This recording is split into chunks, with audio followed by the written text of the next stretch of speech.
प्रभु ये क्या कह रहे हैं आप? भला आप में कोई अवगुण कैसे हो सकता है? तुम एक भक्त की दृष्टि से देख रहे हो गर्व। एक स्त्री की दृष्टि वो भी देख सकती है जो कोई नहीं देख सकता। और जब उसे अपने जीवन साथी का चयन करना हो तो सर्वश्रेष्ठ से कम कुछ भी स्वीकार करने का प्रश्न ही नहीं उठता। तो भी ठीक है प्रभु, आज मां के स्वयंवर से यह सिद्ध हो जाएगा कि आपके भीतर ना कोई खोट है ना कोई अवगुण। इस समस्त संसार में आपसे उत्तम पुरुष कोई हो ही नहीं सकता। सर्वश्रेष्ठ है आप। गरुड़ सही कह रहा है प्रभु, आपको चिंता करने की तनिक भी आवश्यकता नहीं।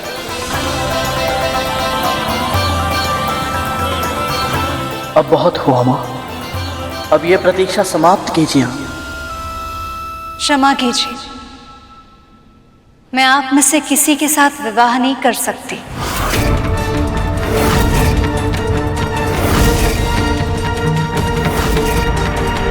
अब स्वयंवर में केवल असुर ही बचे हैं। इसका अर्थ यह है कि लक्ष्मी का विवाह किसी असुर से ही होगा।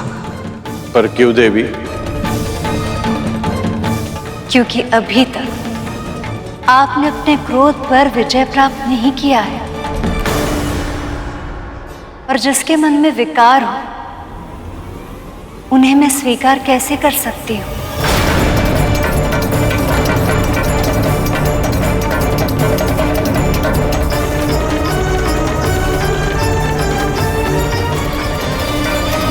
देवताओं और सप्तऋषियों तक में अवगुण खोज लिए हैं इन्होंने।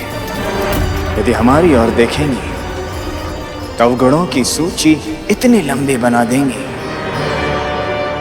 जैसे वासुकी की पूंछ। अभी अभी इन देवताओं से संधि हुई है हमारी। इनके सामने हमारी प्रतिष्ठा और सम्मान मिट्टी में मिल जाएगा। ऐसा नहीं होगा। पर क्यों मां? क्योंकि विष्णु प्रिया की दृष्टि में हम इतने अयोग्य हैं कि इन्होंने हम में से किसी की तरफ देखा तक नहीं।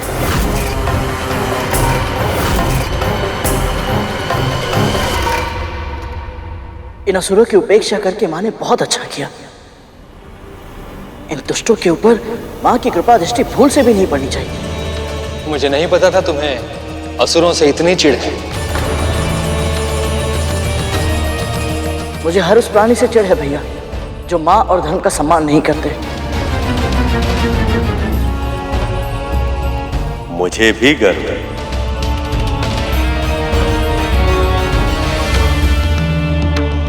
मैं इन देवों, ऋषियों और गंधर्व में से किसी का चुनाव कैसे कर सकती हूँ? इनमें से कुछ महान तपस्वी हैं, पर इनका क्रोध पर कोई नियंत्रण नहीं। कुछ महान ज्ञानी हैं, पर अब तक पूरी तरह से अनासक्त है। कुछ बहुत बड़े त्यागी हैं, पर केवल त्याग ही तो जीवन से मुक्ति का साधन नहीं हो सकता ना पिताजी। और कुछ अद्वितीय वीर भी हैं, पर वो भी काल के प्रभाव से अछूते नहीं हैं।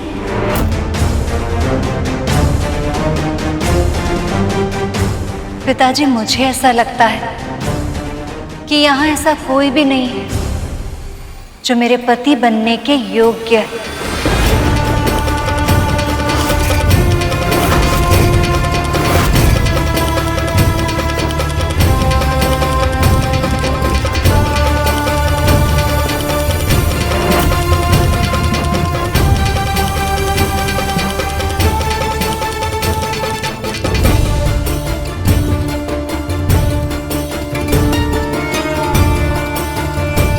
प्रभु, माता ये कैसे कह सकती हैं? अब तो अति हो गई है। प्रभु आप कहिए ना कि आप सुयोग हैं। आपसे अधिक योग्य संसार में कोई हो ही नहीं सकता। प्रभु, नहीं तो मैं जाकर मां से कहता हूं। नहीं गरुड़, लक्ष्मी के मन में योग्य और आदर्श पति की छवि क्या है और मैं उस पर खरा उतरता भी हूं या नहीं, ये जाने बिना मैं इनसे कुछ नहीं कह सकता। जब तक लक्ष्मी स्वयं वो सभी गुण मुझ में नहीं देख लेती जो उन्हें अपने पति की छवि में दिखते हैं, तब तक ये मिलन संभव नहीं। इन्हें पति रूप में मुझे पाने की इच्छा प्रकट करनी होगी, तभी मैं अपना प्रेम व्यक्त कर पाऊंगा। इसलिए जब तक ऐसा नहीं होता, तब तक मुझे प्रतीक्षा की पीड़ा सहनी होगी।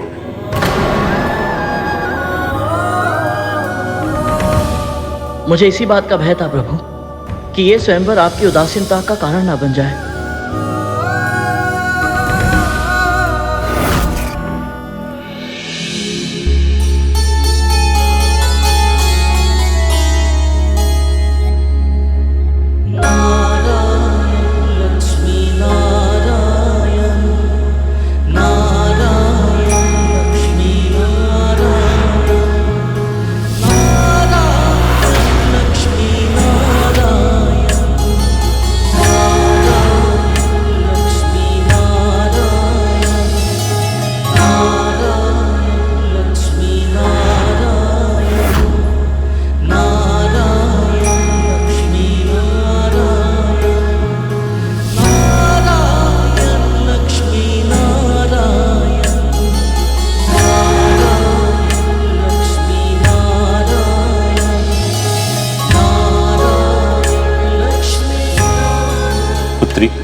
इतना तो जान चुका हूं मैं कि आपके मन में योग्य पुरुष की छवि स्पष्ट रूप से अंकित है।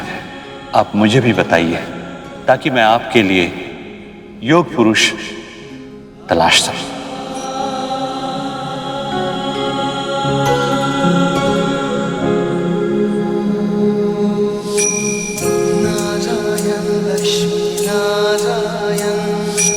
हम क्या ढूंढे इस परम ब्रह्म को जो ये सारा संसार चलाए। ये विरह भी हरि की लीला थी, अन्यथा कैसे बिछड़े वो जो एक श्वास में लक्ष्मी नारायण कहलाए।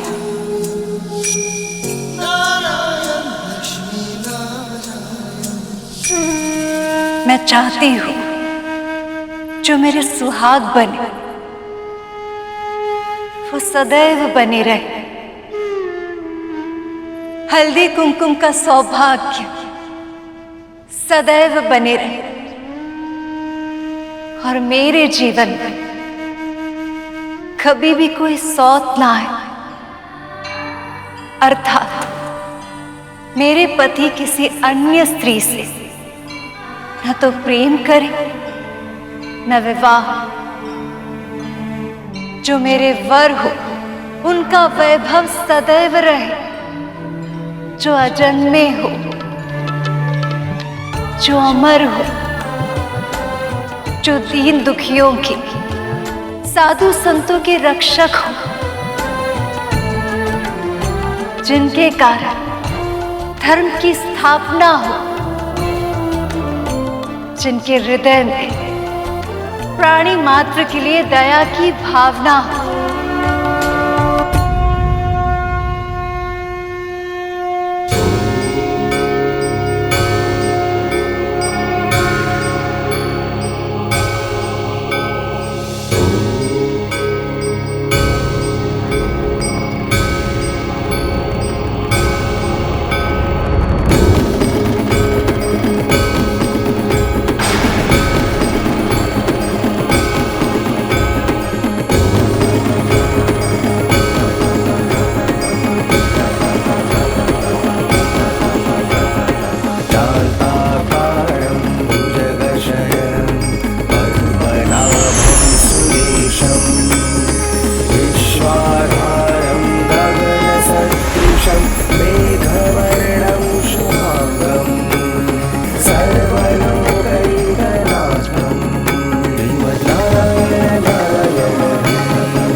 मेरी दृष्टि में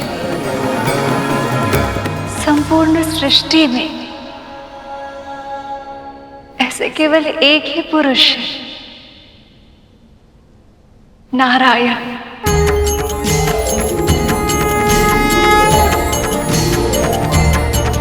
लेकिन मैं इनसे ये जानना चाहती हूँ, इनके जीवन में मेरा स्थान कहाँ होगा?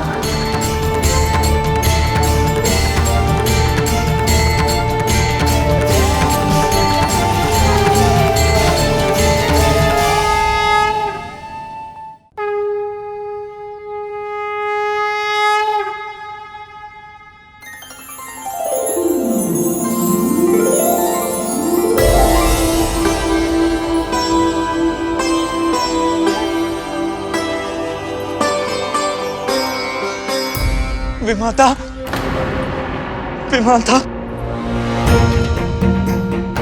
हमसे बहुत बड़ी भूल हो गई विमाता, हमें क्षमा कर दीजिए। ये क्या कर रहे हो तुम दोनों? उठो, उठो। क्षमा क्यों मांग रहे हो? सत्य यह है कि भगवान दत्तात्रेय ने आपसे पहले हमें दर्शन दिया था। हाँ विमाता, वो तो सिर्फ आपकी परीक्षा ले रहे थे। इसलिए जब भी आपको आवश्यकता थी हम सहायता करने का प्रयास करते थे। तभी हमें पता चला कि आप तो हमेशा से ही सही थी। हमारी माँ ने आपके साथ कितना दुर्व्यवहार किया था,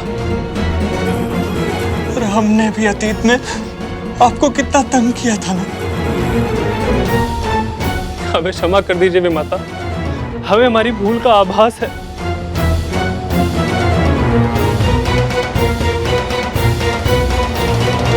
तुम दोनों को क्षमा मांगने की कोई आवश्यकता नहीं है।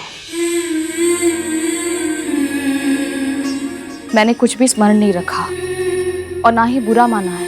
यही तो आपके व्यक्तित्व का अद्भुत गुण है। आप कितनी अच्छी हैं, कितनी दयालु हैं। पर हमारी माँ इस योग्य नहीं कि हम। बस, उनके बारे में कुछ भी बुरा मत बोलो। नहीं विमाता, अब सत्य कहने से हम भयभीत नहीं होंगे। केवल हमें ही ऐसा आभास नहीं हो रहा है, स्वयं भगवान दत्तात्रेय को भी ऐसा ही लगा था। इसलिए तो उन्होंने इस रोग का उपचार स्वयं ही कर दिया। कहना क्या चाहते हो तुम दोनों? अब से जब भी माता आपको सताएगी तो उनके चेहरे पर एक काला धब्बा बन जाएगा।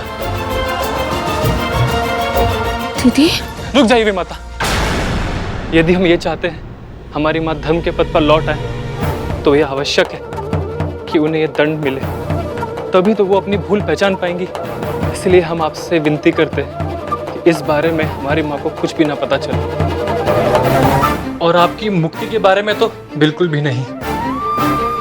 हाँ विमाता, हम जानते हैं, और सत्य कहें तो हम दोनों भी यही चाहते हैं कि आपको इस यातना से शीघ्र ही मुक्ति मिल जाए। लेकिन ये तभी हो पाएगा जब आप इस बारे में किसी को नहीं बताएंगी। वचन दीजिए विमाता, आप इस बारे में कुछ नहीं कहेंगी।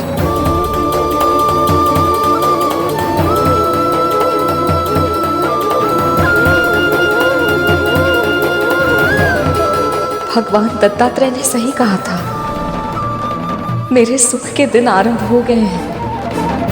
बस किसी तरह मैं इस प्रसन्नता को शीघ्र ही अपने पुत्र के साथ बांट पाऊं। आपका केवल एक ही स्थान हो सकता है देव, मेरा हृदय, जो बहुत लंबे समय से आपकी प्रतीक्षा कर रहा। यदि आप मुझे स्वीकार कर लें तो मैं आपके योग्य बनने का प्रयास अवश्य करूंगा। मुझ में कई गुण हैं देव, किंतु जिस सर्वश्रेष्ठ पुरुष की खोज आपको है वो मैं नहीं।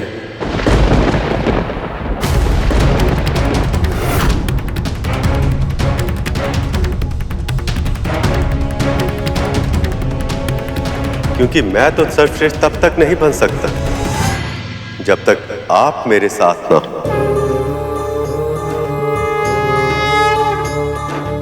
आपके साथ के बिना मैं अधूरा हूं देवी। आपका साथ ही मुझे पूर्ण बनाता। मेरा उत्साह आपकी मुस्कुराहट से, मेरा बल आपके प्रेम से आपका पति बन मेरा सौभाग्य होगा देवी।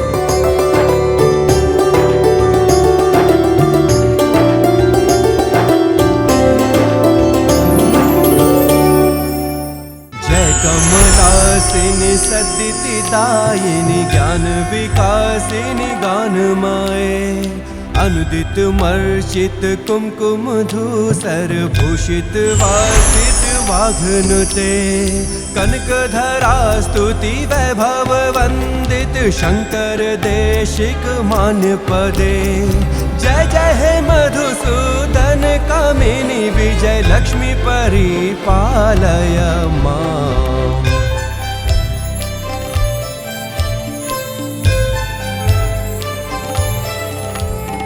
प्रणत सुरेश्वरी भारती भार्गवी शोक विनाशिनी रत्नमाये मणिमय भूषित कर्ण विभूषण शांति समावृत हास्य मुखे नवनिधि दायिनी कलिमल हारिणी कामित फल प्रद हस्तयुते जय जय हे मधुसूदन कामिनी विद्या लक्ष्मी सदा पालय मां।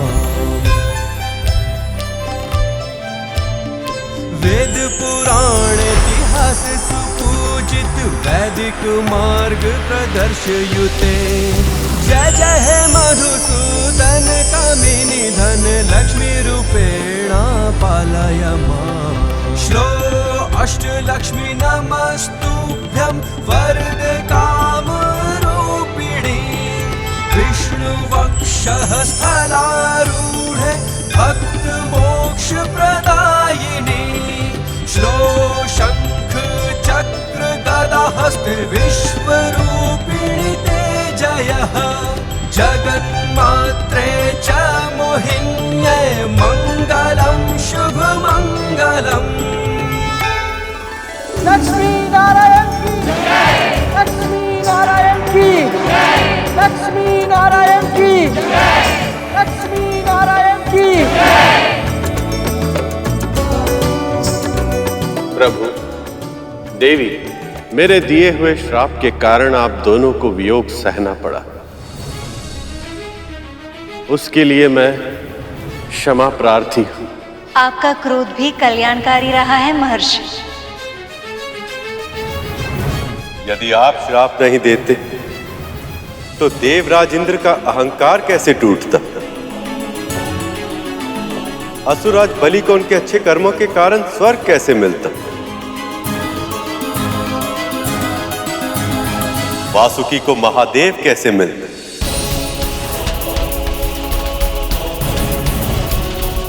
और संसार को वो अमृत कैसे मिलता जो शीघ्र ही उन्हें मिलने वाला? मिलने वाला है, मिलने वाला है, यही कह कहकर शर्म करवाए जा रहे हैं।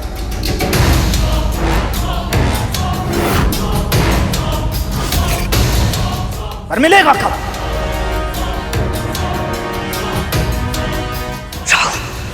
कितनी बार कहा है तूने महर्षि दुर्वासा के सामने सोच समझ के बोला करो, कहीं ऐसा ना हो अमृत के स्थान पर तुम यहां से श्राप लेकर लौटो।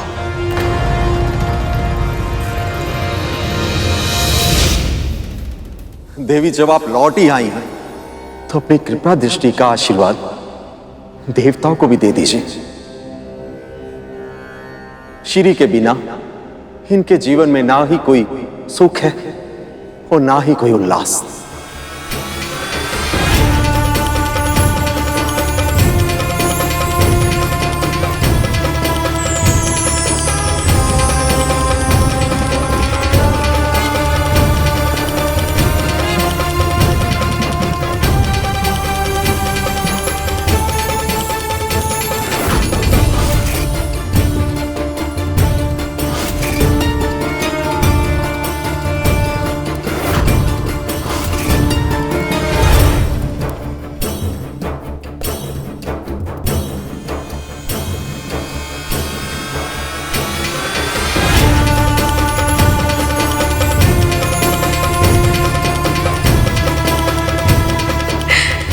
धन्यवाद देवी, अशेष धन्यवाद।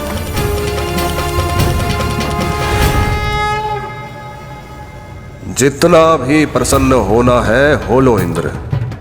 अमृत मेरे हाथ लगने के बाद तुम्हारा और सभी देवताओं का अंत निश्चित है।